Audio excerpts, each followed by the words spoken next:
Bem-vindos ao primeiro episódio do nosso podcast, Ser Legal.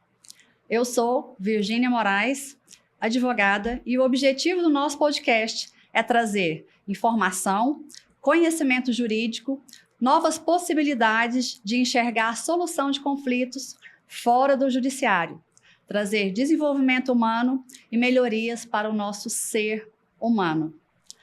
Quero aqui já agradecer ao nosso patrocinador, que é a SM Alimentos e Cestas Básicas. A SM tem mais de 20 anos no mercado, tem credibilidade, melhor entrega de Goiânia e agora com as cestas natalinas. Então, se você precisa de cestas para funcionários, para você, para doação, conta com a SM Cestas Básicas. A melhor entrega e a maior credibilidade. Hoje, começando o nosso podcast, eu não poderia estar mais feliz de ter esse primeiro episódio com a minha querida Adriana. Adriana, muito obrigada por você ter aceito esse convite. Eu não poderia ter começado esse podcast com uma pessoa melhor. Quando eu quis começar esse podcast, eu falei, quem seria a minha primeira pessoa a compartilhar isso comigo? Honra, Virgínia. Eu falei assim, tem que ser alguém que, além de ter um conteúdo que eu quero trazer para as pessoas, compartilhar isso, que seja uma pessoa que tenha a mesma afinidade de pensamento que eu. E uma pessoa que eu admire muito, né? Então, eu falei, quem? Só pode ser a Adriana, né? Eu falei, graças a Deus que deu certo da data, e eu fico muito feliz, te agradeço muito, viu, Adriana? Virgínia, eu me sinto honrada mesmo em participar do seu primeiro podcast e para nós falar de temas que nós temos grande afinidade. Então, muito obrigada. E assim, tenho certeza que vai ser um papo muito bacana, muito legal, para inclusive levar, para as pessoas dicas do dia a dia. Isso, Adriana. Gente, Adriana, eu não sei nem o que eu começo a falar, como que eu vou descrever a Adriana, porque ela é professora, mentora, palestrante, advogada. O que mais, Adriana? Olha, conta mais pra gente. É uma vida profissional, a vida é cíclica, né? O que aconteceu? Fui advogada durante muito tempo, depois me dediquei ao desenvolvimento humano e hoje, Virgínia, eu estou trabalhando com mediação de conflitos, com constelação, utilizando a constelação como uma ferramenta dentro da solução de conflitos e trabalho com o desenvolvimento de inteligência espiritual. Olha que interessante, então, hoje Adriana. É um caminho, né? A gente vai fazendo uma jornada e você vai sentindo o chamado. E aí começa a fazer, torna-se um propósito. Exatamente. Faz sentido para você, né, Adriana? Eu acho que principalmente isso que hoje está faltando para as pessoas descobrirem, o que faz sentido para mim. A gente fica muito ligado, o que eu posso ter dinheiro, o que eu posso ganhar, o que eu posso ter, aonde eu vou chegar, mas não entende que se não começar de dentro, se não for o nosso propósito, aquilo não faz sentido. Né? E não faz sentido o esforço que você tem que fazer. Exatamente. Porque assim, o que eu percebo? Quando nós estamos numa jornada e aquela jornada faz sentido, tem significado, o esforço fica leve. Não que vai ser gratuito, né? Não que você não tem que se empenhar, né? Porque tem gente que acha que vai ser assim. Tudo fácil. Tudo fácil. Vê o outro lá e não sabe quanto que me caminhou para chegar lá, né? Exatamente. E aí, você faz um esforço, por exemplo, quanto tempo você ficou preparando o podcast? É fácil? Claro que não. Tem um conteúdo na vida da Virgínia que ela apreendeu desde muito tempo. E agora ela pode fazer isso. Então, é preciso olhar, olhar, esse mais olhar com significado, porque faz sentido para você. Exatamente. Então, acho que a gente vive um momento de metacrise, crise de significado, crise de propósito, crise de legitimidade e credibilidade. Principalmente, né? Hoje a gente com essas mídias digitais, aí, com esse marketing digital agressivo, que a gente sabe que ainda existe, ainda tem esse poder, né? A gente vê que realmente as pessoas estão muito focadas em só ter e fazer, mas não entregar, né? Essa entrega que tem deixado muito a desejar, eu penso, né, em tudo que a gente está vendo aí na mídia, né? Colocando como se tudo fosse muito fácil, como se tudo fosse maravilhoso, e aí vem as frustrações, né? E é igual mais ou menos o processo de mentoria e coaching. Vai ser fácil a mudança? Não. Nenhuma é, né, Adriana? Nenhuma é. Mas você deseja? Porque o processo de mudança é muito exigente. Ele exige que a gente mude aspectos que estão internalizados há muito tempo. Né, Virgínia? E a gente, principalmente, falando do judiciário aqui, né, Adriana? Eu vou contar aqui para vocês como que foi esse meu encontro com a Adriana. Eu fui numa palestra uma vez. A primeira relação que eu tive com o desenvolvimento humano foi através das constelações.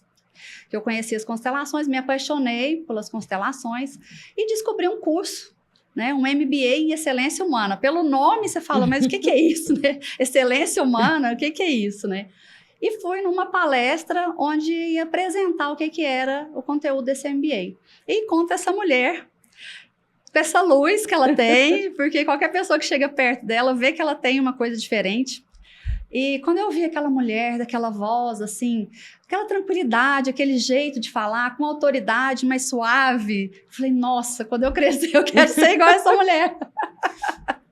E me encantei, falei, puxa vida. E aí você foi falando sobre as constelações, sobre o coaching sistêmico, né? E eu fui me envolvendo, eu falei assim, gente, eu acho que esse curso vale a pena. Pode ser, né? E entrei nisso. E realmente tive a Adriana como a nossa professora, nossa coordenadora desse curso, desse MBA. E fizemos uma família, né, Adriana? É uma família. A gente, cada um agregou ao outro, e foi um pouco na época da pandemia, logo ali no meio, né, da pandemia, e a gente se abraçou e se apoiou de uma forma, vocês me apoiaram muito num momento muito difícil da minha vida, eu tive esse apoio muito grande de vocês, né, então, são pessoas que marcaram a minha vida e mudaram a minha forma de trabalhar na advocacia, de mudar meu pensamento, o pensamento sistêmico, de você entender um monte de coisa que a gente não entende porque... Nossa, eu estou emocionada, Virgínia. A gente se questiona, né? Sim. Mas dentro daquilo ali, a gente conseguiu entender muita coisa. E aí a gente entende que primeiro é o ser humano. Que se a gente não cuidar do ser humano primeiro, não cuidarmos de nós, nada mais, nenhuma relação é possível. Sim. Né? Sim. Então, falando do judiciário, hoje, que eu com essa visão diferente, você também como advogada, né, com essa outra visão de levar essa resolução dos conflitos, embora você praticamente já não advogue mais, né? Mas tem essa visão também como advogada, no sentido de levar esses conflitos para fora do judiciário, resolver isso de outra forma. Então, é essa a nossa proposta. Porque a gente tem que ser autorresponsável, a gente tem que saber lidar com as nossas questões. E não são fáceis. Que não são leves também. E não são leves, e a gente não sabe. Então, eu quero trazer as pessoas um pouquinho, cada dia um pouquinho de alguma dica, alguma coisa que a gente pode fazer, sabe? Alguma coisa que a gente pode olhar, como melhorar essas relações jurídicas, melhorar os nossos relacionamentos. Sabe, quando você falou, né, do curso, a proposta é justamente essa, de abrir e expandir a mente. E eu acredito que o judiciário precisa de posturas de advogados que tragam essa visão de mundo. E aí, Virgínia, eu admiro muito a sua coragem, porque é preciso coragem para levar para um ambiente mais tradicional aspectos que são do desenvolvimento humano. Mas daí tem a ver com o propósito que a gente acabou de falar. Com propósito, sim. Mas é preciso coragem, né? Então, primeiro, parabenizar você por esse impulso de coragem. Esse movimento, né? Porque é um movimento sistêmico. E dentro do judiciário, eu percebo que nós podemos contribuir muito. Você pode contribuir muito. Hoje eu já não advogo. As pessoas brincam que eu tenho OAB, literalmente, gente. Eu tenho a identificação profissional. Mas o que acontece? Por que é isso? Porque eu percebi que no extrajudicial talvez as relações ficassem mais saudáveis. Sim. Antes de chegar, né? O seu papel é o pré, é não deixar que chegue, né? E é exatamente isso. Então, quando a gente fala dessas formas alternativas de conflito, né? São as formas que as pessoas lidarem melhor com esse tipo de conflito. Saber entender, saber ouvir, saber falar, saber ter a simpatia, se colocar no lugar do outro e ver que ninguém... Eu penso assim, o judiciário já foi a época em que o advogado era o defensor da justiça, né? Porque hoje, infelizmente, direito e justiça são duas coisas diferentes. Muito diferentes. Né? A gente está aí cansado de ver as questões. Estou quase dizendo que é um paradoxo, né?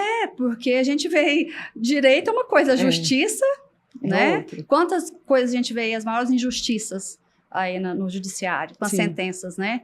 Então, não é muito melhor que as próprias partes decidam o que é melhor para elas, que façam um acordo que realmente vai ser duradouro, que vai ser cumprido, do que deixar um juiz que não sabe nada da vida, não sabe o que é bom para eles, não convive, não conhece os seus medos, as suas emoções e nada, decidir por você. Sim. Né? Então, e mesmo essa nova que o visão, juiz né? seja excelente, ele não consegue isso. E é humanamente impossível esse tanto de processo, né, Adriana? Então, para que levar tanta coisa para o judiciário? Por que a gente não pode resolver fora dele, né? Essa visão de tudo a gente correr para o judiciário, não, alguém maior do que eu vai decidir por nós. Né? Nossa, Virgínia, essa frase sua foi bacana, porque assim, deixar a responsabilidade de uma decisão para o outro. É dizer assim, eu estou no adulto infantil, então eu não consigo resolver, vai para você. Tudo bem que há contextos muito complexos, a gente consegue compreender, mas há contextos muito mais simples que nós podemos, enquanto seres humanos, sentarmos e praticarmos algo que eu falo assim, é uma escuta profunda e humana, sem o ego, né? Esse é o que é o difícil, né? Você tirar esse bichinho de dentro da gente é a parte mais difícil. E eu acho que para o advogado tem uma questão cultural que foi ensinada. Você está pronto para o conflito, para o embate. E, na verdade, o propósito mudou, não é esse mais. O mundo mudou, né? Essa complexidade exige uma compassividade do advogado. E por isso que eu digo que advogados como você são corajosos, porque estão se colocando num lugar de eu sou compassivo e eu consigo sustentar isso para um cliente. Porque não adianta discurso, né, Virgínia? Na hora que você está com o cliente, a sua compassividade, a sua compaixão, generosidade, ela vai se apresentar. Até na petição. Sim. Até Adriana, na petição. E assim, uma coisa que mudou muito, que me focou muito para direcionar realmente meu caminho para isso, foi quando eu perdi meu marido, né? E nesse pré-inventário aí, esse tratamento com os advogados, eu percebi a falta de habilidade, humana, a humanidade, a falta de humanidade para tratar uma pessoa que está numa situação dessa, né? Então, assim, às vezes o advogado que poderia estar resolvendo uma questão, ele cria uma questão muito maior por não ter esse olhar, muitas vezes com um pouco mais de cuidado, um pouco mais atento na fala do seu cliente, colocando mais conflito na situação, né? Então, assim, eu falei, gente, mas não pode ser por aí, né? Você vai viver aí um conflito por quantos anos? Igual eu já peguei inventário aí com mais de 20 anos. É cansativo. E desgasta a família. Exatamente. Não é? Então, assim, você acaba com a sua família por uma questão que, às vezes, as pessoas falam assim, deve ser, tá brigando por muito dinheiro. Não é, né? Às vezes, por causa de um carro velho, é uma briga aí de 10, 15 anos por causa de um carro velho. E a gente sabe que a questão não é o carro velho.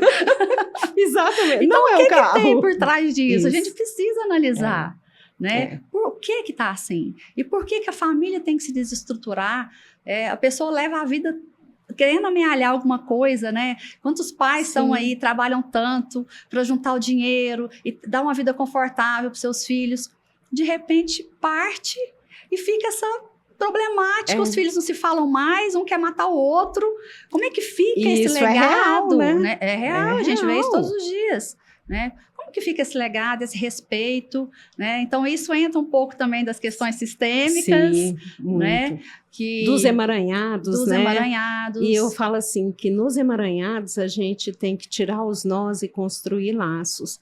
Porque assim, Virgínia, essa questão dos inventários, esse é um problema real. E quando a gente vai conversar, como você disse, não é o carro velho. Não é. Aí você olha assim, é porque aos 2 anos de idade, a mamãe aproximou de você e não de mim. Então, assim, é um trabalho profundo que nós temos que começar a fazer conosco, né? Olhar para essas emoções mal resolvidas, porque no inventário ela aparece. Aparece. E é forte, né, Adriana? A cobrança. É a cobrança do... Eu falo que é a cobrança dos afetos não recebidos. Exato. Né? Ali o que você falou, você ganhou um brinquedo e eu não ganhei, né? Você viajou com o papai e eu não viajei, né? Então são essas cobranças que ficam, sim, essas mágoas que vão ficando, né? E a gente sabe que a criança é formada ali até os 7 anos, todas as suas emoções, e a gente carrega essa criança dentro da gente, né? O tempo todo. E como é que a gente faz, Adriana? Olha, dentro da sua já, assim, o que a gente pode fazer para cuidar dessa criança que está sempre, que não, a gente cresce, mas ela está dentro. E né? A gente leva sempre, ela sempre, ela. Né? Como é que a gente faz para não ficar brigando com essa criança? Né? Para ser o adulto que cuida dessa criança. Isso, Virgínia, perfeito. É o adulto que cuida da criança, e não a criança que leva o adulto para o trabalho, para a vida social. Então, eu acho que o primeiro ponto é ter consciência, né? E eu falo que nós precisamos ser adultos saudáveis. E eu adoro um triângulo que existe, que é vítima, perseguidor e salvador. Perfeito, esse aí. Não é? É assim. A realidade. A realidade. Todos os dias nós caímos nessa armadilha. Então, é ter consciência. Nossa, estou aqui no papel de salvador. Que eu estou hoje. Né? Que papel? Que papel que eu estou hoje. Estou perseguindo alguém? Estou perseguindo meu pai e minha mãe, porque agora está na moda, né? Pai, mãe, os narcisistas. Tá. Mas espera aí, criança acima de 15 anos. Vamos lá. Eu posso ter tido a relação mais difícil com pai e mãe, mas eu agora sou responsável em resolver essas questões. Então, as pessoas estão demandando aos pais a responsabilidade que elas têm como adulto de procurar ajuda para resolver essas questões que ficaram da infância. Não estou dizendo que é fácil, mas estou dizendo da responsabilidade. Que é possível. Agora, ficar no discurso, culpa do papai, culpa da mamãe, me desculpa, isso aí é o discurso de 2 anos de idade. Então, assim, Virgínia, a primeira questão é ter consciência do papel que nós estamos hoje. Ou eu estou no adulto saudável?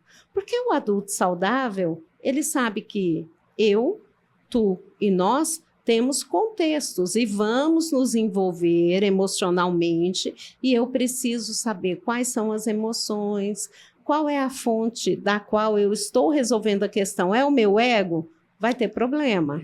É minha fonte? E o que a gente fala de fonte? É quando eu não quero ser melhor que o outro. É quando eu não quero ser nem salvador, nem perseguidor e nem vítima. Então, assim, esse triângulo, para mim, é muito claro. Se eu estou em um desses papéis, eu estou no adulto infantil. E aí eu jogo a responsabilidade para quem quer que seja. Né? Se eu estou no adulto saudável, eu trago a responsabilidade e a consciência para quem eu sou. Mas isso é muito mais difícil, né, Adriana? Nossa! Porque é o que eu ia te falar. Mas as pessoas hoje não estão querendo responsabilidade. Né? Em todos os aspectos. Verdade. Né? Não querem responsabilidade no casamento, não querem responsabilidade no trabalho, não querem responsabilidade como pais. Então, as pessoas perderam a responsabilidade. Então, essa autorresponsabilidade dá trabalho. É muito mais fácil eu falar, não, é porque a Gabriela nasci assim e vou morrer assim. Né? Mas e até do nascer ao morrer, o que você está fazendo com a sua vida, né, Adriana? Quando a gente passa... perto dessa questão de morte, dessa finitude da vida, né, com alguém próximo, a gente começa a ter um olhar um pouco diferente. Você começa a ver que realmente a coisa chega. Quando você não tem isso próximo de você, parece que é muito distante, né? Sim. E aí, quando você percebe que ela está a qualquer momento do seu lado, pelo menos comigo foi assim, de perceber que, peraí, o que eu estou fazendo? Né? Daqui a pouco passou o tempo, eu não tenho mais o que fazer, então vamos fazer agora, vamos tentar ser melhor agora. Não é fácil, não vou ser a melhor pessoa do mundo, mas se eu puder ser melhor do que eu fui ontem, aquele 1% a cada dia, né? Sim. E, então, assim, acho que quando a gente tem cai a ficha, que a gente é finito, né? Eu acho que falta isso nas pessoas. Uma coisa que eu gostaria muito que as pessoas tivessem um pouco mais de consciência e menos preconceito é em relação a isso, porque é a única verdade que a gente tem na vida. E a gente evita enxergar essa verdade. Não é? Né? A gente, não posso falar nesse assunto, é mau agora, não sei o quê. E não se prepara. Né? Eu vejo aí, as pessoas poderiam... Vamos aí ver os famosos... Né? Esses casos de testamentos que deixaram aí, testamentos mal feitos, porque não sabem instrumentos que poderiam ser mais práticos e resolver. Né? Ou outros que não deixaram testamento e deixaram tantos problemas a serem resolvidos. Então, assim, por que não pensar e evitar problemas, né? Eu acho que a gente tem que começar a pensar como ser humano, como diminuir os nossos problemas, né? E não como só arrumar problema. Como criar, né? Tantos conflitos. Virgínia, quando você fala da finitude, eu vejo assim, é uma coisa que a finitude é como se fosse um ponto e a infinitude está aqui em cima. Todos os dias a vida te chama para evoluir. Quanto mais você evolui, mais você impulsiona a infinitude. O que eu quero dizer com isso? Quanto mais eu tenho habilidades, soft skills, está na moda, né? Soft skills. E que eu me desenvolvo, a minha capacidade de perceber que eu sou eterno aumenta.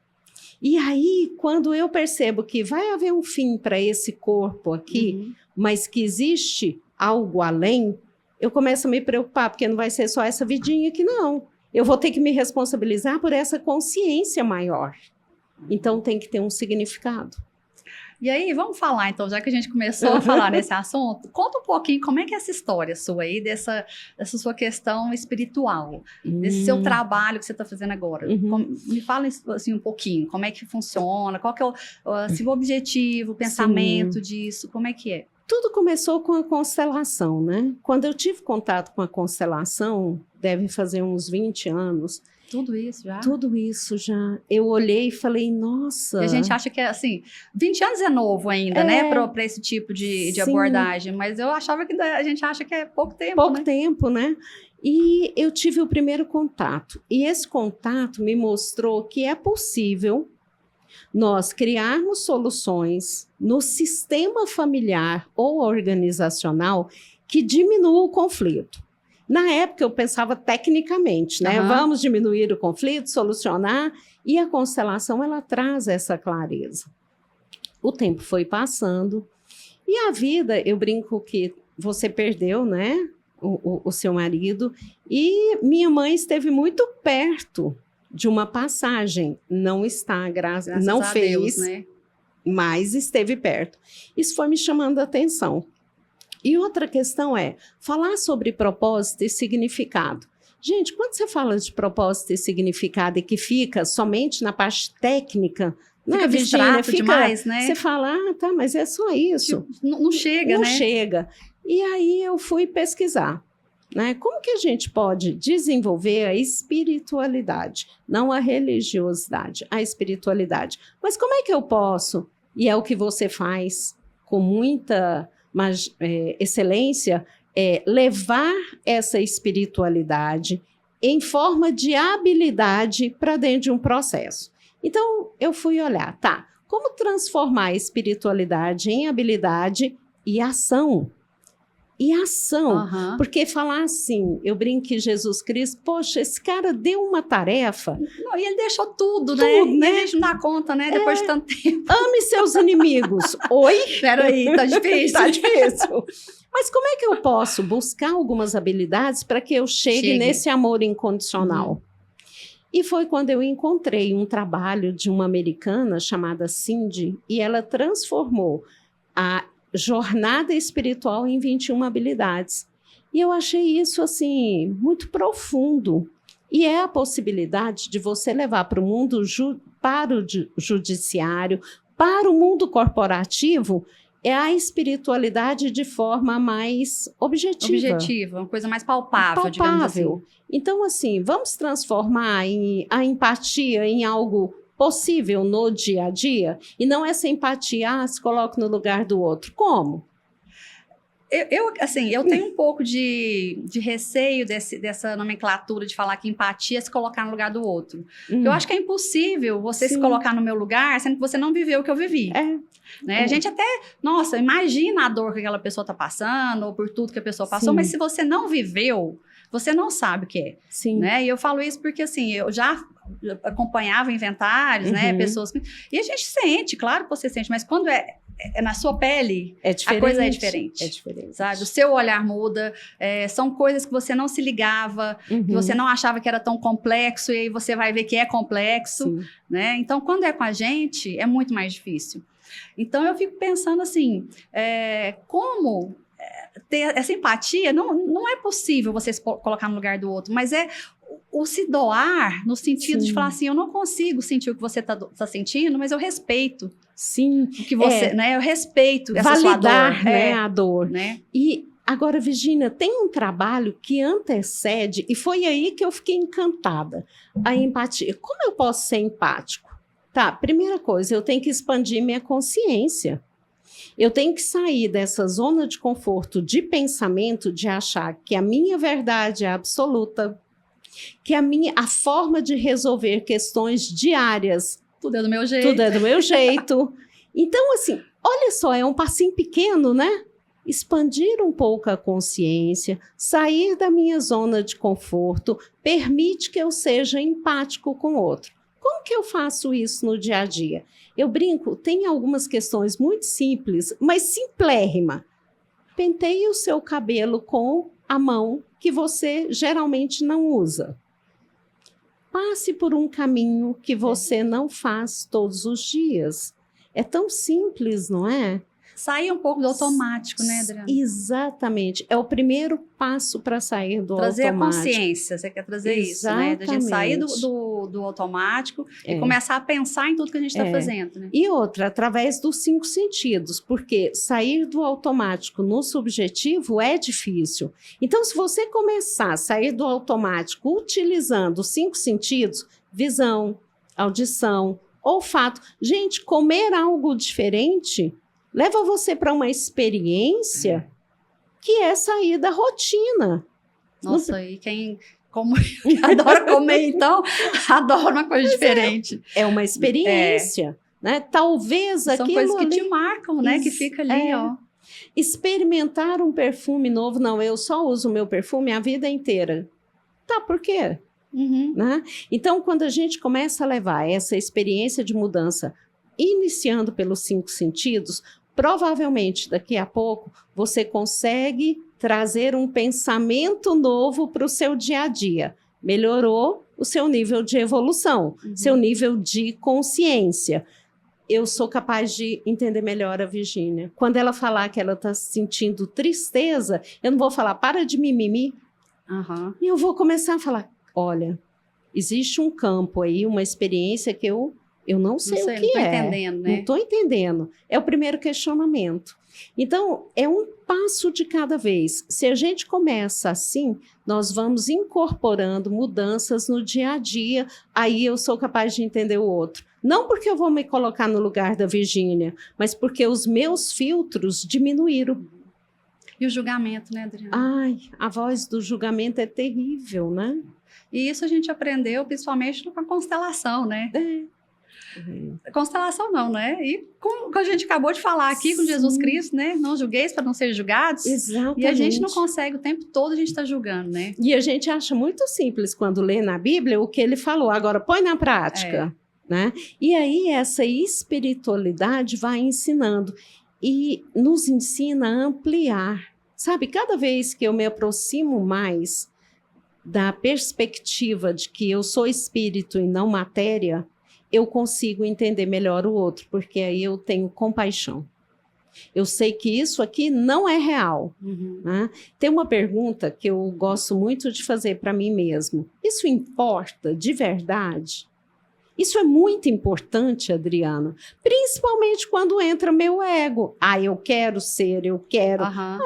Peraí. Aí eu me pergunto, isso é muito importante? Mas e essa conversa com esse ego aí, esse convencimento, esse aqui, o anjinho e o outro aqui do lado, como é que fica aí? É um esforço, né? É um esforço. E é um esforço de entender. Talvez neste momento, nossa, meu ego, né, o controle. Vamos dar nome para o ego e falar do controle, porque controlar as pessoas é do ego.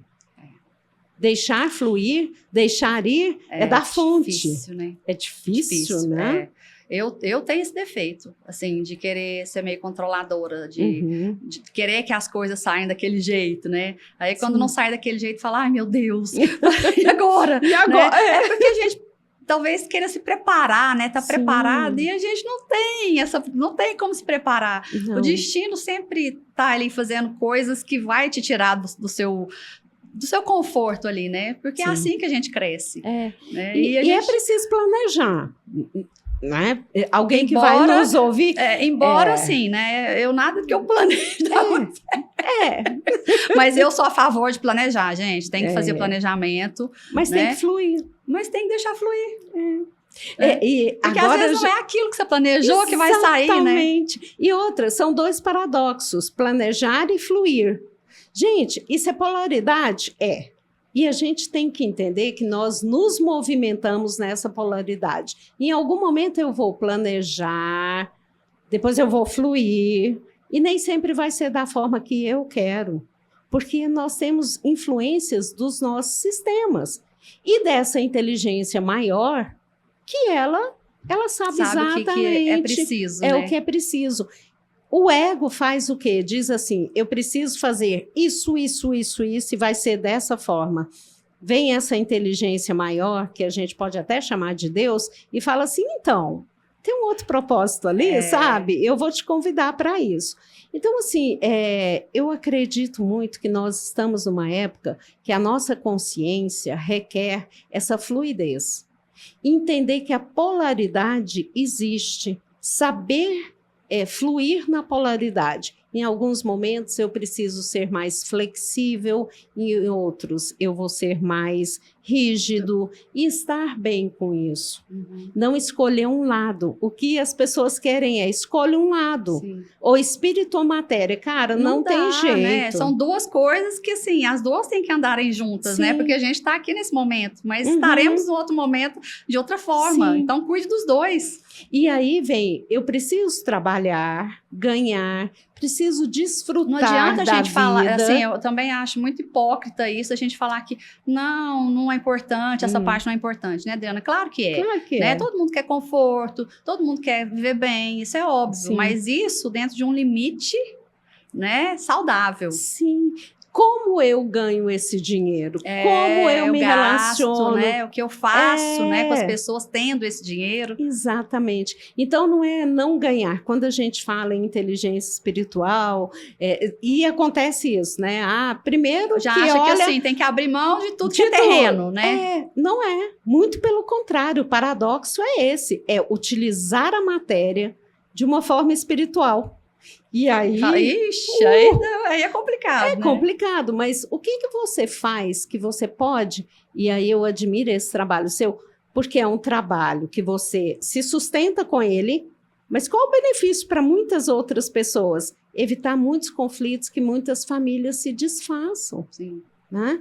Então, a gente vive numa era de muitos paradoxos, muita polaridade, e a gente precisa aprender a fluir nesses paradoxos e não querer resolver. eu falo assim, paradoxo não é para ser resolvido, é para ser olhado e visto. Quando você olha para ele, você fala... E agora? Como é que sai dessa, né? Aí vai ter que fluir entre eles. Aí vem a sua criatividade, vem o que, né? A sua busca, né? Das soluções, porque é assim que as coisas se desenvolvem, né, Adriana? E aí os emaranhamentos vão virando laços. Né? Emaranhados, como a gente vê na constelação, podem virar laços. E quando a gente fala isso, é através de um amor incondicional. E é difícil isso. As pessoas pensam assim, igual me perguntaram esses dias, você fala tanto em amor incondicional, então você não briga? Uai. É difícil. Eu acho que primeiro já começa a coisa mais difícil que eu acho, essa palavra, né? Amor. O que é amor? O que é amor? Porque amor é um negócio que cada um tem o seu conceito de amor. Sim. Né? Então já começa, como que você vai falar de amor se o meu conceito é um, se o seu conceito é outro, do vizinho é outro? Não tem uma integração do que é amor. Então, falar de amor incondicional, peraí, não sei nem o que é amor, quanto mais incondicional. Né? Então, assim, essas palavras que são muito... não são objetivas, né? E são para ser sentidas, eu acho, não são para ser explicadas. E são palavras grávidas, né? Você fala uma, ela significa muitas outras coisas para muitas outras pessoas. Porque amor para muita gente é tipo ganhar presente, por exemplo. Fulano, para meu pai e minha mãe tem que me dar presente, né? Ou o pai também acha que essa é uma demonstração de amor. Para outros, não. Tem que, né, carinho, aquelas 5 linguagens do amor. Sim, exatamente. Né? Que é bem interessante, se vocês tiverem interesse. É bom, um livro maravilhoso, As 5 Linguagens do Amor, para você entender que, às vezes, aquela pessoa que está do seu lado, que você questiona se o amor dela é verdadeiro ou não, é simplesmente uma diferença de se mostrar o jeito de amar. Né, Adriana? E a gente cobra do outro porque quer que seja do jeito da gente. Quer que ame do jeito que a gente ama, né? Eu acho que amor é do mesmo jeito que eu acho, né? Então, essa complexidade humana, né? De evoluções também, né? Porque de consciência, de questão até cultural mesmo, né? De culturas diferentes. Você falou de cultura, eu lembrei de uma coisa. Eu estava pesquisando sobre morte, né? Tem gente que acha, nossa, Adriana, mórbido. Que papo é esse? É mórbido. Não, gente, vai acontecer em qualquer momento. E isso, só te cortando, Adriana, porque assim, eu fico tentando falar disso, isso não quer dizer que eu queira que qualquer pessoa do meu lado vá embora. Não é isso. Que assim, as pessoas precisam entender qual é o contexto de tudo isso, né? Claro que ninguém fica feliz quando perde alguém. Depende. Né? Porque... Eu vou explicar depois. Eu também vou te falar uma coisa que me chocou muito, tá? Mas então é nesse sentido, quando a gente fala de se preparar e de falar de morte, não é porque isso é uma coisa natural, mas não é uma coisa confortável para ninguém. Sim. Né? E aí vem a diferença cultural de morte. Né? Foi até uma professora minha de constelação, porque eu estava olhando muito para isso. E ela falou, Adriana... Mas por causa da sua mãe? Ou não? E aí ela falou assim, André, faz o seguinte, pesquisa sobre morte em várias culturas. E eu falei, fui pesquisar. E em algumas culturas é uma celebração. Gente, coisa porque linda, você perdeu aquilo que te limita e vai para Você volta para sua casa. Não é? Volta para casa. Mas é porque nós somos egoístas e não queremos ficar sem as pessoas que a gente ama. Exatamente. Né? Eu falo assim, eu particularmente, eu não tenho medo da morte, sabe? Mas não quero perder ninguém. Né? Então é o quê? O nosso egoísmo de não querer ficar longe de quem a gente ama, né? De não entender porque, assim, saudade é muito difícil. Muito ruim. Né? Muito ruim. Você pensar, aquele pensamento nunca mais é muito difícil, né? E aí foi muito interessante porque eu comecei, né? Ela virou e falou assim, vamos fazer um exercício? E foi um presente que ela me deu. Vou contar porque ela, sem me falar, colocou 2 pessoas. Uma representando a morte cultural, que é essa morte que a gente, principalmente no Ocidente, vive, e a morte verdadeira.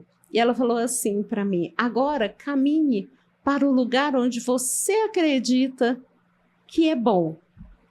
Eu olhei para a morte cultural, agradeci e fui para a morte verdadeira. Então, assim, no fundo, a gente reconhece que nós temos uma jornada espiritual. Essa distração de corpo, é só uma distração. É um período, é uma fase. Período, né? É uma fase. Então, onde eu vou focar? Naquilo que... Aí entra a questão. Por que as pessoas estão numa crise de significado? Porque elas estão pensando só aqui, né? só aqui, neste momento, nesta matéria. E não é assim. E aí foi um presente, porque a minha relação com a morte mudou. E mudou o quê, Virgínia? A questão de olhar como essa morte pode acontecer. Eu não advogo mais, mas eu tenho muitos amigos advogados e um trabalho que é prévio, né? E filhos, né? E filhos. Que é prévio, que antecede o inventário, que antecede essa relação. Eu observei que a minha postura mudou.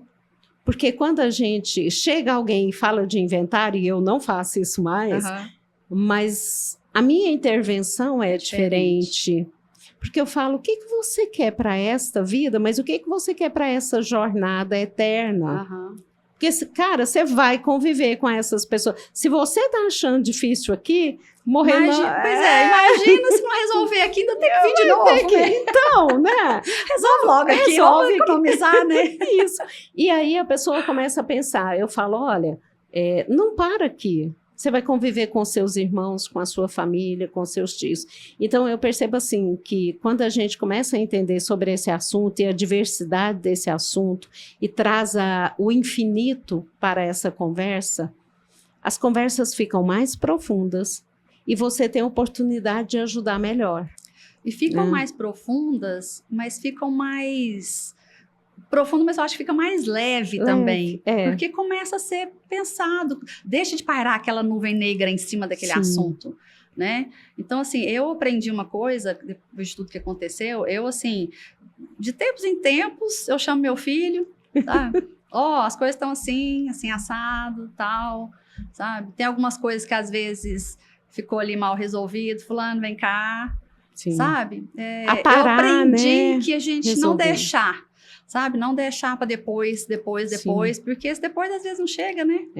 Então, se a gente tiver oportunidade, vamos resolver. Sim, e eu fico pensando nessa habilidade, que é a habilidade de comunicação profunda, escutativa, né? E quando eu comecei a fazer isso, eu falava, mãe, por que você está fazendo isso? O que está acontecendo? Eu falei, meu filho, nada. É simplesmente porque, assim, a gente não sabe. Então, se acontecer qualquer coisa, você já sabe o que você tem que fazer, já sabe que tá tudo, né?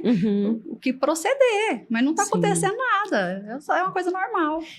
E aí me leva a pensar, assim, por exemplo, o que o advogado, né, nesse papel, porque é um papel importante, nós, como advogados, né, podemos criar situações mais conflituosas ou sermos éticos profundamente para criar soluções. E é a forma de escutar, é a forma de falar, né, com aquele cliente e falar. Olha, assim, eu tento tomar muito cuidado, porque é claro que todos nós brigamos, tem um momento de que você fala sem pensar, né? Todos nós somos humanos, ninguém aqui está bem longe da nossa evolução, né? Que a gente ainda quer chegar um dia, né? Mas eu tento pensar muito, porque eu sei o quanto uma palavra fere, né, Adriana? Uma palavra mal colocada. Eu vejo famílias, igual a gente voltando a falar de inventário, né? Por causa de uma palavra, por causa de uma situação, uma discussão, uma briga que ficou mal resolvida, de anos e anos, vai para o inventário, sabe? Aí, assim, então você vê, gente, vamos conversar, vamos aprender a conversar, vamos nos entender. Não é fácil, porque igual você está falando, a gente tem que tirar o nosso ego, porque é muito difícil, né? É muito difícil você pedir desculpa, é muito difícil você também aceitar as desculpas de alguém que te feriu, né? Mas eu acho que é muito mais que isso, né? É muito mais. A gente que é tão mais.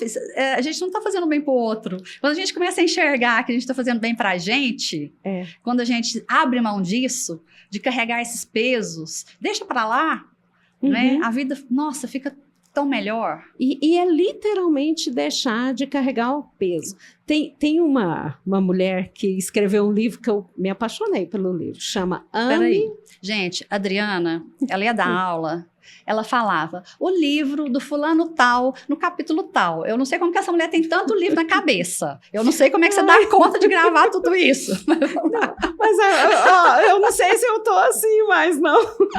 Depois do Covid, um pouquinho Covid. Depois do Covid.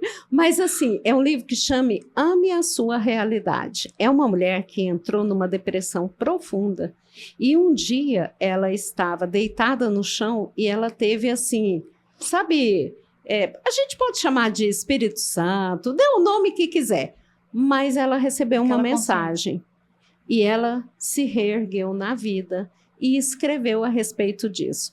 Tem 3 perguntas que para mim são assim essenciais. Primeiro, está no meio de um conflito ou de qualquer situação. Pergunte, isso é problema meu? Já diminui metade. Já diminui metade. Né? Isso é problema do outro? Sim. O outro precisa, o outro pediu a minha ajuda? Não. Nossa, Adriana, isso é muito grande para mim? Sim. Então, assim, o que é muito grande? Se for uma guerra, tem gente que fica preocupada com a guerra. Cara, isso é problema de Deus. O que você vai poder fazer para resolver, né? Mas a guerra da sua casa você pode. Exatamente. Não é? Então, isso é da minha... Eu pergunto muito, isso é problema meu? Isso é do outro? Ou isso é de Deus? Mas aí a gente volta lá no que a gente tinha falado, como que a coisa vai dando volta, né? A gente volta lá no Salvador, né? No Salvador. Porque a gente também quer ser Salvador. Então a gente se intromete em assuntos sem a gente ser chamado. A gente quer resolver, né? Principalmente quando os pais vão ficando mais velhos. Nossa, né? Aí a gente quer desafio. resolver os problemas do pai e da mãe. A gente quer ser o pai e a mãe dos pais. E aí começa um monte de problema também. Então, se a gente realmente ficar... Vamos esperar alguém pedir sua ajuda? Né? Vamos parar de intrometer, você já resolve um grande problema, né? 50%. Isso é da sua conta, né? Esses dias eu perguntei para uma pessoa, falei, escuta aqui, você me contou tudo. Deixa eu te perguntar, isso é da sua conta?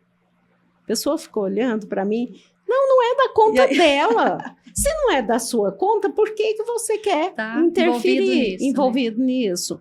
Então, assim, a Kate Byron, que escreveu esse livro, ela fala exatamente dessas perguntas. Outra é questionar a realidade. E tem várias perguntas, uma delas, isso é real? Às vezes as pessoas estão envolvidas em um conflito que elas criaram. Elas distorceram a realidade. Então, isso é real? Quando a gente vai para o judiciário, é isso que dizem, né? A sua verdade, a minha e a verdade real, né? Então, tudo é visão. Porque o mesmo fato pode ser encarado de formas totalmente diferentes por 5 pessoas que participaram daquele fato. Então, o que aconteceu de verdade? Não é a interpretação de cada um? Tudo é interpretação. Então, isso é real. E depois, inverter as situações. Um exemplo. Às vezes as pessoas dizem assim, fulano mentiu para mim. E a proposta desse livro, né, é fazer a inversão. Eu menti para fulano. Quando você faz a inversão a primeira vez, fica pesado. Depois, eu também minto. Que é quando você assume o espelho que você acabou de fazer. Porque assim, o que me incomoda no outro tem muito em mim. Tem um reflexo, Tem um reflexo. É feio, né? E aí eu acho feio. E aí eu não faço. Eu não faço. Será que eu não faço, né? Fulano fez isso comigo. Isso me incomoda em fulano. Ok, por que será que te incomoda? E quando a gente vai para o judiciário, para um inventário, nós escutamos muitos julgamentos, não é verdade? Muito, o tempo todo.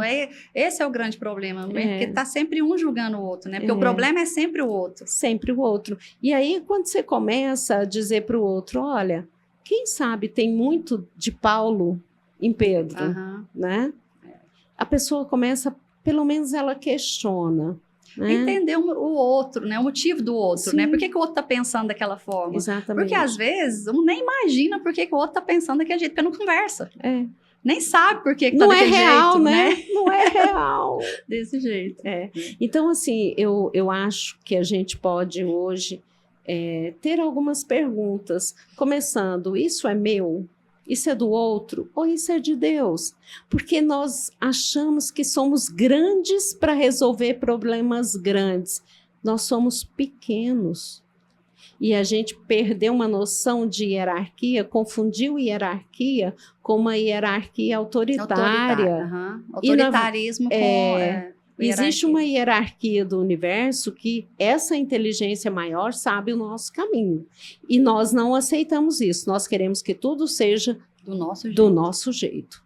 E não vai ser assim. Mas eu não sei se você concorda comigo, Adriano, que eu vejo assim, parece que o ser humano esqueceu, nós esquecemos que nós somos animais.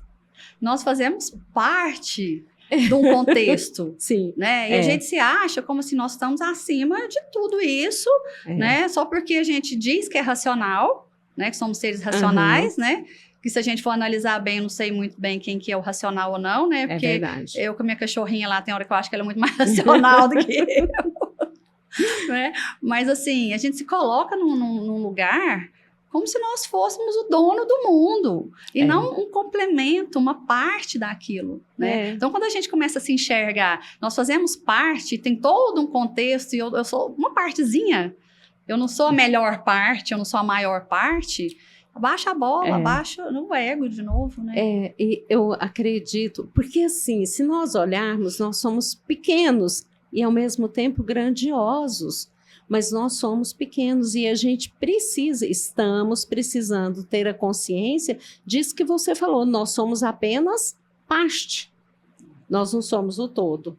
E é muito ego, né, achar que nós somos o todo. Porque a questão, assim, eu acho que a gente evoluiu muito... intelectualmente mesmo, né? A gente vê aí 20 anos para cá, né, Adriana? É uma coisa absurda. Eu fiz faculdade, época que não tinha nem computador. Eu fico pensando como é que a gente estudava sem computador, sem internet. Era a Barça. Ir para a biblioteca, passar o dia todo ali copiando, né? Coisa que você contar hoje para o menino, me fala assim, meu Deus, eu vou pular da janela se tivesse que fazer isso. Né? Então, assim, mudou muito, mas parece que moralmente, espiritualmente, parece que a gente perdeu essa vontade, né? Assim, eu vejo as pessoas procurando, mas é uma procura querer alguma coisa fácil. Né? Isso, né? Assim, as pessoas que querem, que a maioria não quer nem olhar para isso, né? Mas as que querem, que é uma coisa fácil. Então, acho que por isso que hoje, a gente falando dessas questões do oba-oba hoje aí na internet, tem ganhado tanto peso, porque você fala assim, amanhã a sua vida está resolvida, faça esse curso final de semana e você vai ganhar milhões semana que vem. E não vai ser assim, né? Não é assim, né? Tudo é processo, né?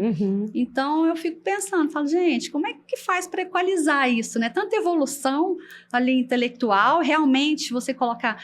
Como o homem tem uma mente brilhante, né? Tem esse poder de absorver o que vem, né? Porque isso não é nosso. Eu acredito nisso, né? Que tem outras coisas aí nos preenchendo.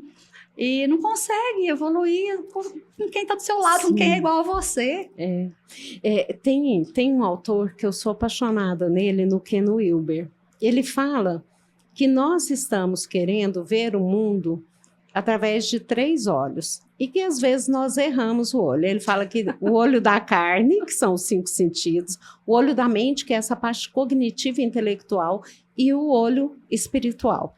Então, assim, se nós estamos vivendo isso desde o iluminismo, nossa sociedade, queremos viver no olho da carne, porque é palpável, matéria ali, né, densidade. Queremos viver no olho da mente, porque tudo é cognitivo. Então, eu vou estudar muito, vou aprender muitas técnicas. E quando eu não olho para a vida com o olho espiritual, esse olho dessa inteligência, eu fico literalmente capenga.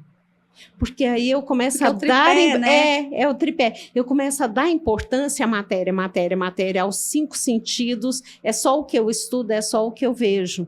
E a vida é mais do que isso. Então, a humanidade, a impressão que eu tenho é que a humanidade esqueceu de olhar para a vida com esse olhar espiritual. Pergunta quantas pessoas são capazes de andar no campo e perceber pequenas flores. Elas querem as grandes flores. Ou às vezes nem isso, ou né? Às vezes passa nem despercebido, isso, né? Passa despercebido. É uma coisa assim que eu sou apaixonada, é no céu. Nossa, eu sou apaixonada no céu. Então, toda vez que a gente está viajando assim, eu fico olhando, fotografo, às vezes, e você vê que cada hora é uma coisa diferente, né? Sim. E aí você fala, gente, que coisa mais linda, como é que pode? E achar que isso... De onde vem? Quem sustenta essa terra? De você falar assim, gente, quem faz isso pra gente?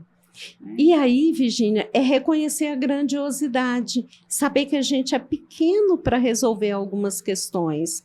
Então, existem questões que são minhas do outro e algumas questões que são de Deus. Uma uvinha, obrigada. Coisinha. Mas a aguinha eu vou beber daqui a pouco. Então, assim, eu acho que o ser humano, nós, advogados, que temos um papel, sabe, importante junto a famílias, talvez gerar processo de reflexão.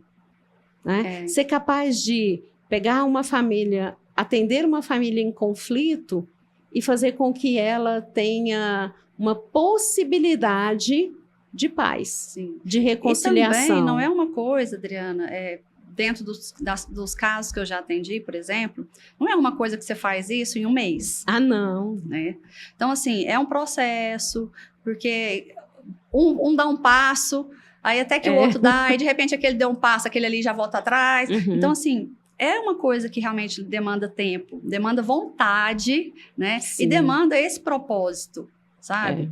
Porque, assim, por muito tempo, eu não me via encaixada no judiciário, sabe? Porque esse negócio de ir para uma audiência, tendo que virar brigar, sabe, um né? ringue Essa ali, né? briga. E até com o próprio colega, né? Vira uma disputa, uma briga, como se vocês fossem inimigos, né?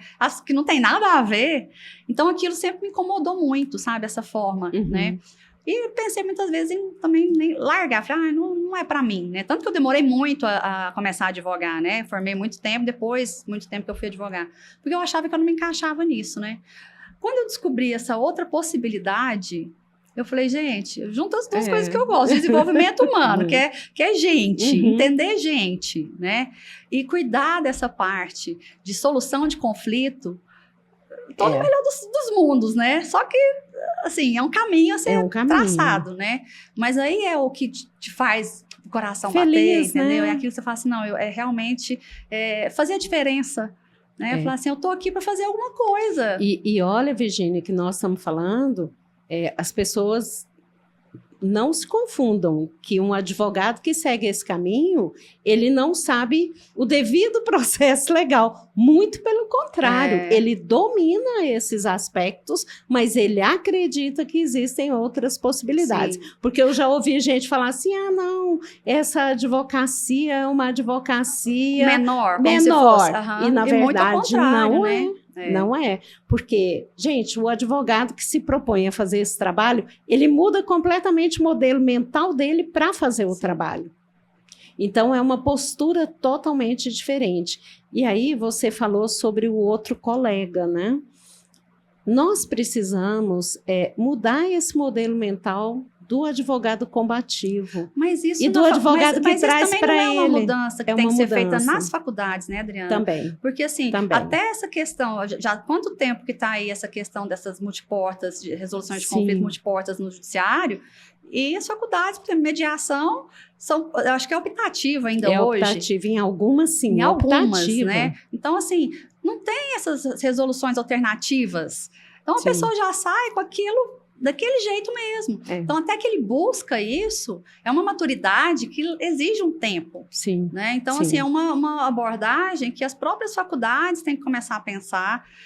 E também o judiciário, a gente vê aí a insatisfação com o judiciário. E a gente não pode julgar os juízes, os assessores, porque é humanamente impossível mesmo. Tudo, se eu te olho atravessado, vamos para o judiciário.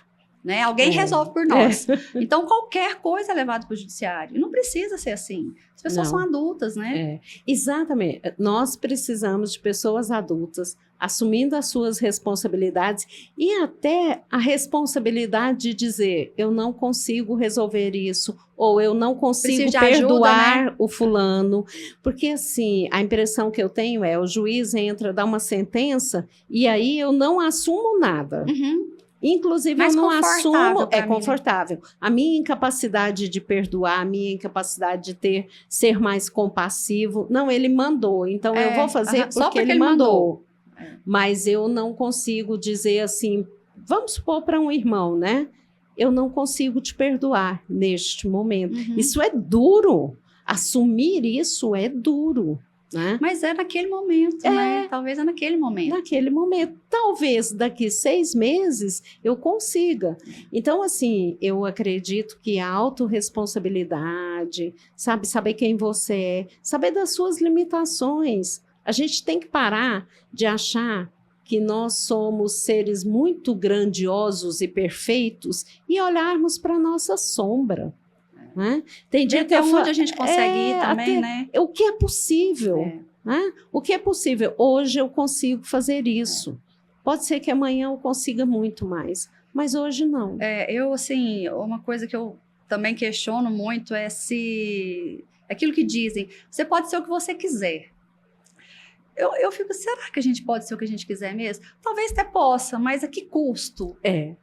Né? Então, assim, será que esse desgaste para você ser o que você quer realmente vale a pena? E às vezes, a hora que você chega lá onde você queria, você fala, poxa, mas não era isso.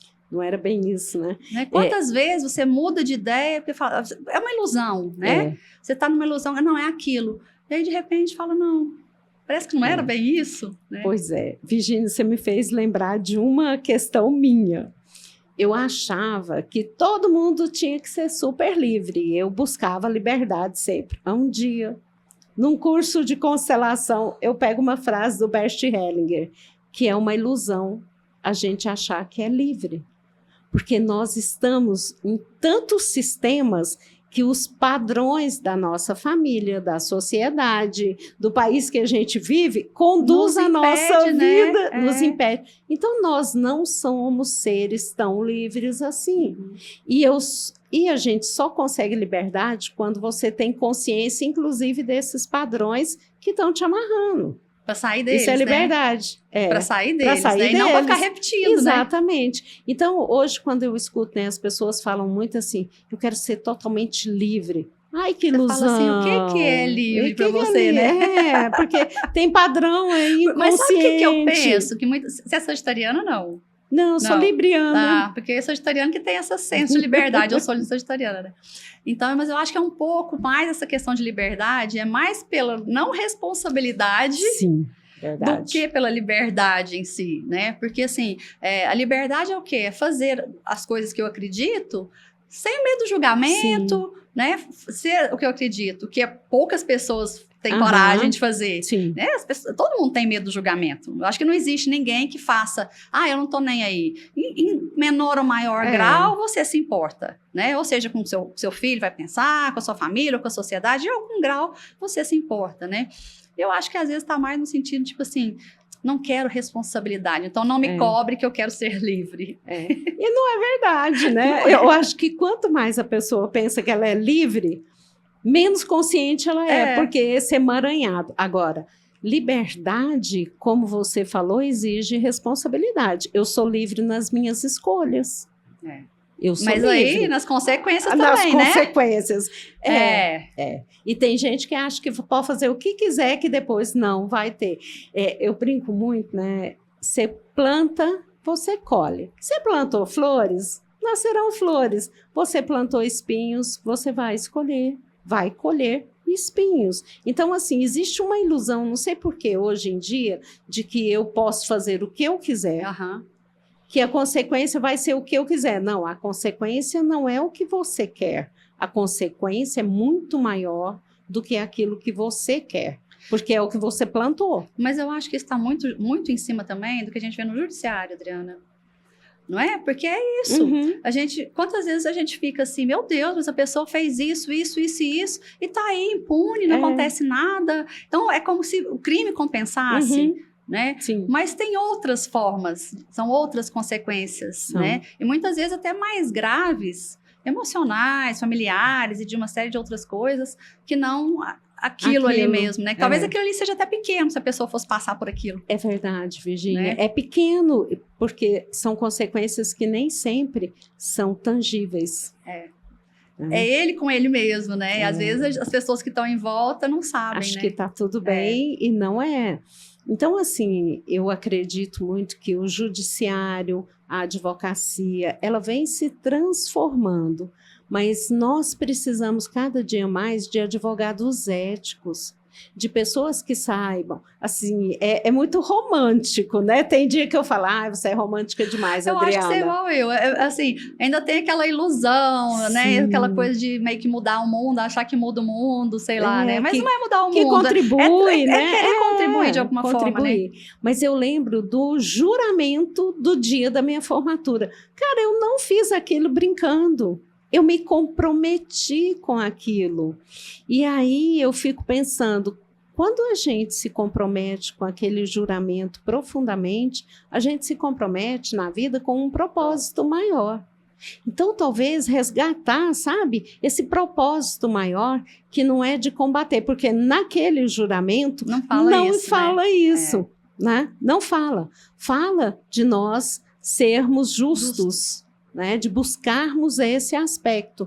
Então, eu acredito que se a gente, através da advocacia, conseguirmos ressignificar, trazer propósito, falar para os advogados que tem outro caminho que não é o combate, que como eu também, como você, nunca me senti dentro desse papel. Uhum. É possível outra advocacia. E a gente vê gente boa saindo porque não se encaixa nisso. Exatamente. Né? Fala, nossa, eu não aguento isso. Né? Sofrendo. Sim. E a gente vê o estresse dos advogados, o adoecimento, porque acaba se emaranhando nesse monte de coisa dos clientes também, porque quer ser o salvador, né? O justiceiro, e eu já passei por esse papel de querer ser a justiceira e resolver para o cliente, tomar as dores, né? Já passei por isso. E a gente sofre. Sim. Porque é como se a causa fosse sua. Né? E não é. E aí, quando o advogado tem essa postura, ele emaranha no sistema do cliente. E lá vem as consequências do sistema do cliente para a vida do advogado. Então, a gente precisa ter muita clareza. Aquele juiz, o Sam Stork, eu acho ele fantástico. Nossa, né? ele é um desbravador e assim... ferrenho ali na luta, né? Sim. O Dr. Sam, ele foi quem trouxe as constelações para o judiciário, então ele realmente é um forte aliado das constelações, ele acredita nisso, ele é de Salvador, e tem os índices, né, Adriana? Sim. Assim, grandes acordos, o alto índice de acordo depois que as pessoas passaram pelas constelações. Então, é palpável. É tangível. É possível medir isso. Né? E hoje você sabe aí, você está acompanhando também essa questão do judiciário com as constelações. Pois é. Né? Essa grande questão que virou, né? E vamos ver onde que vai dar isso, né? E, na verdade, é o uso indevido de ferramentas que são fantásticas para a solução de conflitos que alguns profissionais usam indevidamente. Mas é isso que eu falo. As pessoas confundem o profissional com a técnica. Sim. Né? A técnica é boa, mas se o profissional é ruim, é o médico que é ruim, é o psicólogo que é ruim. É o engenheiro. Qualquer pessoa. Não é que você não sabe usar a técnica. Então, não é a técnica que é ruim, é o profissional.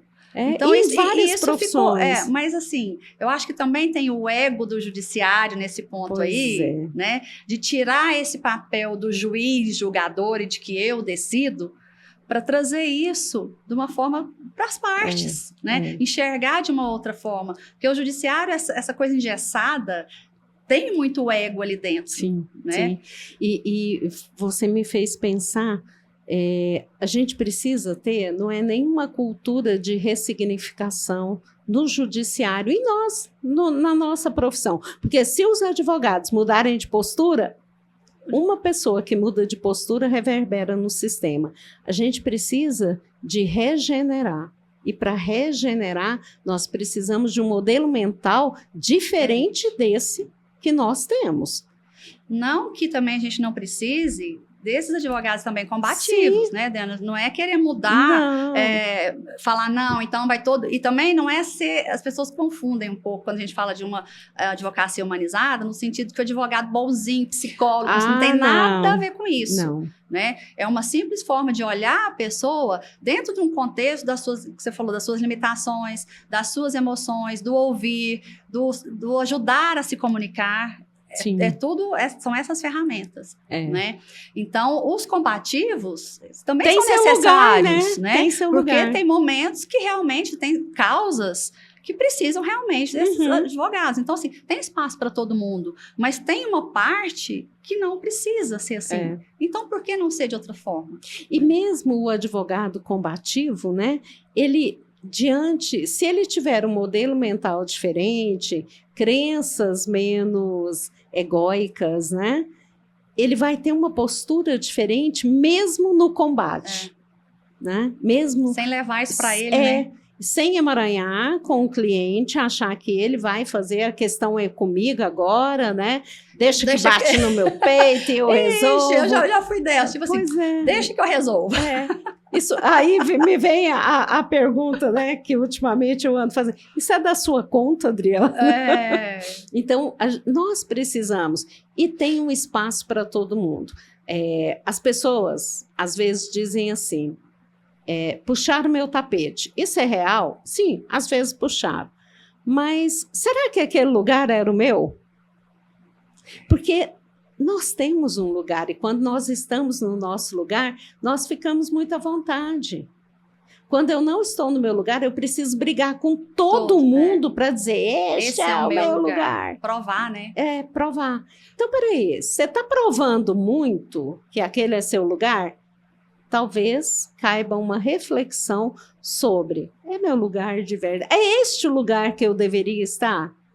E é tão engraçado você falar isso, porque assim, eu fui advogar por uma questão exatamente disso, assim, sabe? De estar num lugar onde estava muito pesado, assim, tipo, gente, não é, sabe, não dá, isso aqui não tá me fazendo bem, né? Sente, né, no corpo. E assim, é como se tivesse, assim, fazendo alguma coisa para você sair daquilo mesmo. A coisa vai criando uma forma, vai aumentando de um jeito, que você vai falando assim, não é mais meu lugar, não tá me cabendo aqui, eu tenho que dar um jeito, né? Porque senão, se as coisas forem sempre confortáveis, você não sai do lugar. O ser humano é manso, né? Se tiver tudo quentinho, tudo gostosinho, ali a gente fica, né? Agora, é bom então passar por adversidades? Não, é péssimo. Mas não tem outra forma, né? Quando você olhar lá atrás, fala, caramba, né? Olha o pulo que eu dei, olha o quanto eu evoluí, onde eu tô. Às vezes lugares que você nem pensava em chegar, né? Eu, assim, não imaginava nesse período que eu estava naquele momento, jamais, em estar fazendo tudo que eu estou fazendo hoje. E que eu estou feliz por estar fazendo. Sabe? Sim. Então, se aquilo não tivesse desconfortável para mim, você não teria, não estaria ainda sofrendo de alguma forma, né? Mas ali confortável. E a gente vai percebendo assim. Eu gosto muito do budismo porque ele fala da aceitação da impermanência, né? Como nós gostamos do quentinho. E não é porque eu não gosto, não. Eu gosto. Quem não gosta, né? Adoro. Uma zona de conforto. Pensando, resolver problema. Pra quê? Só que aí você fala assim, tá bom, eu tô no quentinho há quanto tempo? E aí você age com consciência. Não que a gente não precise do quentinho. Tem dia. A gente precisa alguns dias a gente precisa disso. Também, porque senão a gente se esgota, né? Mas depois nós precisamos sair desse quentinho dando passos, né? Não adianta pular também, não, eu vou fazer tudo. Tudo é um processo muito natural, né? As mudanças acontecem a partir da nossa intenção, e vontade é uma coisa muito séria. Intencionar um propósito é muito sério, e sair de uma zona de conforto é intenção. Mesmo que a gente não chegue exatamente onde a gente quer, né, Adriana? Mas dar o primeiro passo. Dar o primeiro passo. Às vezes, dando o primeiro passo, você fala, nossa, para aquele caminho longe, né? Eu não quero. Né? Você fala, água? Eu aceito. Às vezes, o primeiro passo, você fala, não era isso que eu pensava. Né? É isso, aquela questão da ilusão, né? Porque, às vezes, a gente acha que aquele é o nosso lugar, mas até eu chegar lá, a dificuldade que é, e quando eu chegar, será que valeu a pena?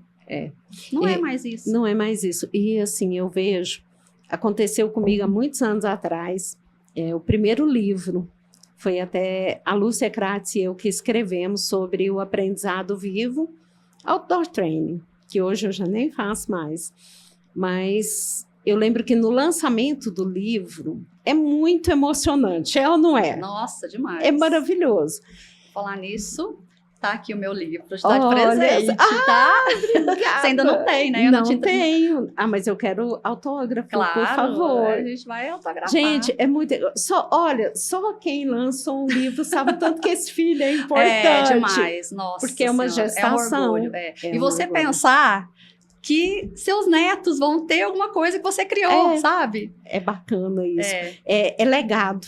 Legado. É uma forma de... Não vamos esquecer. Tá aqui para sempre. É isso. Né? Ai, muito obrigada, Virgínia. Eu fico, assim, muito feliz. Mas eu quero o autógrafo. E aí, eu não sei se aconteceu com você, mas no dia do lançamento do livro, haviam muitas pessoas, muitos autógrafos. Foi um dia que havia um movimento num shopping da cidade. E aí cresceu, né? E nós fomos falar do livro. Mas o momento mais importante foi quando eu vi entrando pela porta meus 2 filhos. E eu parei para pensar, a jornada valeu a pena. Por quê? Porque por mais que eu trouxesse o trabalho, eu consegui fazer com que esse relacionamento com meus filhos não se perdesse nessa jornada de trabalho. Então, assim... acredito eu que momentos importantes são esses momentos, não vou dizer que é só família, porque tem amigos que são família de alma, né? Mas você saber qual é a sua prioridade, você saber como você pode buscar o equilíbrio. Não vou dizer que é o tempo inteiro que você vai conseguir, tem momentos que você vai para o trabalho, tem outros, né, que você prioriza a família. Mas você saber exatamente o que é importante para você. Você saber o seu propósito, qual o momento, em que, como e onde você pode fazer com que haja uma integração disso. E eu acho que o mundo está... Talvez o nosso desafio maior seja esse. Algumas pessoas esqueceram esse lado do legado, do amor, e estão só na matéria, o ter. E, gente, o ter não entra pela porta e te dá um sorriso. Nem um abraço. Nem um abraço, né? E para mim isso ficou assim, todas as vezes que eu vou decidir alguma coisa, eu paro e penso. Cara, eu vou contar com o sorriso das pessoas que eu amo muito? Será? Vão ter orgulho? Vão ter orgulho disso? Nessa jornada, eu vou ter orgulho do que eu fiz para contribuir? Então, eu acho que a gente precisa trazer significado. Né, e trazer significado para o trabalho. Um advogado que recebe uma família, gente, pensa o nível de confiança que aquela família tem em relação a você. Né? E aí eu sempre me pergunto, quando eu estou atendendo uma empresa, alguma coisa, será que essa pessoa vai entrar sorrindo quando eu estiver em algum lugar? Ou não, eu falo, você não precisa abaixar a cabeça e sair de algum lugar, né? É isso. Então, é um compromisso com algo maior do que aquele simples atendimento. É depois saber que aquele ser humano vai em algum momento encontrar você e que você pode encontrar com o outro como ser humano. Né? Olhar nos olhos e dizer, seja bem-vindo neste meu espaço que é quem eu sou. Então, acho que a gente precisa muito desse compromisso, sabe? De ser. E ter é importante, mas a gente precisa ser legal. Ser legal. Ser legal. Né? E aí, vamos acompanhando o podcast para cada dia a gente ser melhor. Sim. Melhor profissional, melhor amigo, melhor pai, melhor mãe. Sim. Né? Quando a gente nos melhora, tudo em volta melhora também. Melhor né? conosco, né? Sermos gentis conosco, sermos legal conosco. Adriana, eu não tenho como te agradecer esse papo maravilhoso. A gente poderia ficar aqui a noite inteira conversando, né? Porque a gente gosta dos mesmos assuntos. Sim. E o negócio flui. Então, assim, quero realmente te agradecer muito, tá? Você já falou de alguns livros que você gosta, né? Então, Sim. O pessoal já ficou aí a dica dos livros da Adriana. Mas eu queria que você terminasse hoje... sei lá, uma reflexão, alguma frase, alguma coisa que te toca, assim, alguma coisa que você gosta, que seja seu, assim, que tenha a ver com a Adriana. Olha, primeiro, obrigada, tá? Para mim também é um prazer enorme, uma honra estar aqui com você. Virgínia, eu diria assim, que para mim um grande desafio hoje é ser quem eu sou. é ser quem eu sou, na fluidez de quem eu sou, assumindo essa Adriana, que é incompleta e completa em algumas vezes, sabendo que eu tenho o direito de ser quem eu sou, mas que exige um esforço para que eu me coloque sobre quem eu sou. E quando a gente é quem a gente é, o outro é mais feliz ao nosso lado. Porque a gente é de verdade, né? Porque aí a gente é de verdade. E ser de verdade é difícil, né? Engraçado, Então, deveria ser o contrário, né? Mas é deveria. difícil. Então, assim, o convite é: seja você de verdade. Esteja com pessoas que te aceitem por aquilo que você é, por quem você é. Então, essa é a minha reflexão. Maravilha, Adriana. Olha, muito obrigada mesmo. Eu que De agradeço. coração, a gente não poderia começar melhor. Eu tenho certeza que isso aí já é sinal que vai ser sucesso. Tá? Eu que agradeço. Muito obrigada, Virgínia, por poder ser aqui quem eu sou. E o maior orgulho que eu tenho disso, viu? Obrigada e espero vocês no próximo podcast Ser Legal.